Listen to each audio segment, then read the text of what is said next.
ও নাচুক না নাচুক, আমি তো নাচবো ভাই। তাওয়াজটা বার হলে খুব কাছে লাগে না, সিরিয়াসলি চল ডান। সিরিয়াস? এই সম্প্রীতা শেষে এরকম করে তুমি যেমন করো ওরকম করে একটা টিপস নেবে। স্টার্টিংয়েই বুঝে গেছো আজকের ভিডিওটা হতে চলেছে ভীষণই ইন্টারেস্টিং। তো চলো শেষ পর্যন্ত সাথে থাকো এবং ভিডিওটাকে এনজয় করো। সো হ্যালো এভরিওয়ান, আমি মেকআপ আর্টিস্ট সম্পিতা হালদার। আমার নতুন একটা ভিডিওতে তোমাদের সকলকে জানাচ্ছি ওয়েলকাম। সকাল 7টার সময় আমি বেরিয়ে পড়েছিলাম আমার একাডেমিতে। সেখানে গিয়ে আমার স্টুডেন্ট সমস্ত প্রোডাক্ট গুছিয়ে নিয়েছিল। চলে গেছিলাম আমরা ভেন্যুতে। আজকের লোকেশন ছিল কালনা, আর এই হচ্ছে আমার আজকের এঙ্গেজমেন্ট ব্রাইড। হাই, আজকে কিরকম লুক চাইছো একটু বলো। কেমন বলতে দেখো, আমি তো তোমায় বলেইছি যে তোমার এই একটু মানে শার্টের লুকটার জন্য আমার তোমাকে ভীষণ পছন্দ, মানে বেশি বেশি কিছু দাও না তুমি। তো যাই হোক, তুমি তোমার মতো করে করো। চুলটা তো আমি তোমায় বলেছি একটু অ্যাডভান্সের উপর, হ্যাঁ ওপেন হেয়ার স্টাইল। হ্যাঁ, আমার চুলটা একটু শর্ট হয়ে গেছে কাটার জন্য। তো যাই হোক, এটা করো আর মেকআপটা তুমি তোমার মতো করো। ওকে, পুরো টাই মেকআপ, লিপস্টিক সবকিছু। ওকে, দিদির থেকে সমস্ত কিছু রিকোয়ারমেন্ট আমি জেনে নেওয়ার পরে বেসটা রেডি করলাম। আর প্রথমেই শুনে নিয়েছো দিদি খুব লাইট একটা মেকআপ চাইছিল, কিন্তু গর্জিয়াস। তো সেইভাবে বেসটা রেডি করে ফেলেছি। আর মৌলিদির সাথে আমার আগে থেকে সেরকমভাবে কোনো কনভারসেশনই ছিল না বা হয়নি। শুধুমাত্র আজকের যে মেকআপটা করব তার আগের দিন রাতে দিদির সাথে কথা হয়েছিল। কিন্তু ফার্স্ট টাইম দিদির সাথে কথা বললাম, দিদির সাথে এতক্ষণ কাজ করেছি, মনেই হয়নি যে আমাদের আগে কখনো কথা হয়নি বা পরিচয় ছিল না। দেখে মনে হচ্ছিল যেন আমাদের অনেক দিনের পরিচয়। আর এখানে পোজ দিতে দিতে দেখছিল যে নিজের নেলসটা করা নেই, তাই এই ক্লিপসটা বাদ দাও, নেক্সট ক্লিপস আবার একটা নাও যেখানে আমার হাতটা দেখা যাবে না। এইভাবেই আমরা মজা করে ভীষণ এনজয় করে কাজটা করেছিলাম। আর যা কথা হয়েছিল মেকআপের বুকিং নিয়ে সমস্ত কিছু দিদির হাজব্যান্ড দাদার সাথে সমস্ত কনভারসেশন আমার হয়েছিল। এটা কি দারুণ লাগছে লেন্সটাতে। তাওয়াজটা বার হলে খুব কাছে লাগে না, সিরিয়াসলি কতবার এবার তাকাও, সুন্দর। ভীষণই মজার মানুষ মৌলিদি। যেখানে আমার হেয়ারস্টাইল রেডি হয়ে গেছে, এই হেয়ারটার পিছনেও একটা মজার গল্প আছে। দিদি হেয়ারের জন্য শুধুমাত্র জিপসি ফ্লাওয়ার এনেছিল, এছাড়া কোনো ফ্লাওয়ার আনেনি। জিপসিটাতে শুধুমাত্র মানাচ্ছিল না, সেই কারণেই বরমালা থেকে আমি ফ্লাওয়ার খুলে নিয়ে দিদির হেয়ারে অ্যাড করে দিয়েছি। আর এই অর্কিডের কালারটা দিদির ড্রেসের সাথে সত্যি সুন্দর লাগছে। ভালো লাগছে, সত্যি ভালো লাগছে। আজ সত্যিকারের বউ সেজেছে না, ওই জন্য ওরকম লাগছে। এখনো বউ সাজেনি, আজকে তো পুরো প্রিন্সেস লাগছে। খাবো দরজাটা দিয়ে দেন, সবাই আসবে।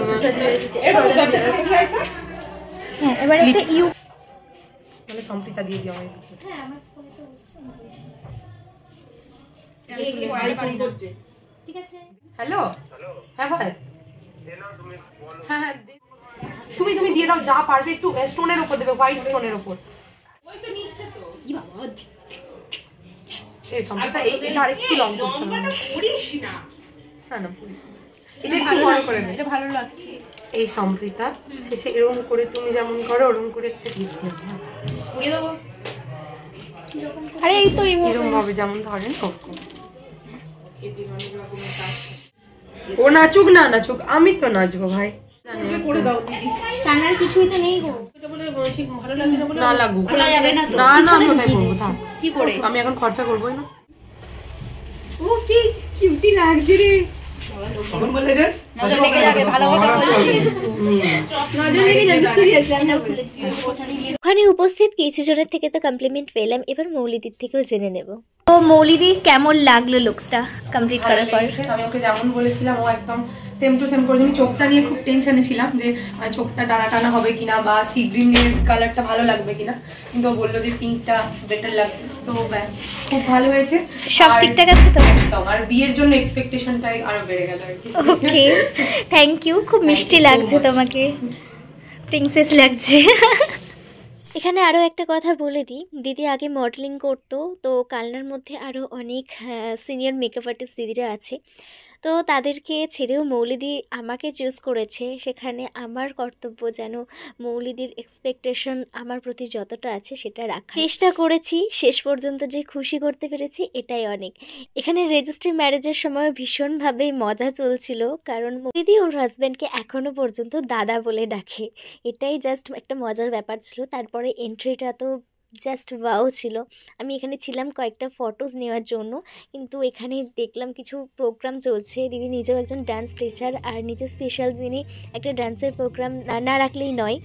আর সবথেকে মজার ব্যাপার ছিল রেজিস্ট্রি ম্যারেজের সময় রেজিস্ট্রি অফিসার এটা বলে শপথ করিয়েছে যেন আর নীলেন্দু দা না বলা হয়। 12 ইয়ারের লাভ অ্যানিভার্সারি আজকে কমপ্লিট হলো, আর আজকের দিনেই ওদের রেজিস্ট্রি ম্যারেজ এবং এঙ্গেজমেন্টের সমস্ত কিছু অনুষ্ঠান হলো। ব্যাপারটা ভীষণ ভালো। তোমাদের দুজনকেই কংগ্রাচুলেশনস। অনেক ভালোভাবে তোমরা তোমাদের আগামী জীবনগুলো কাটাও।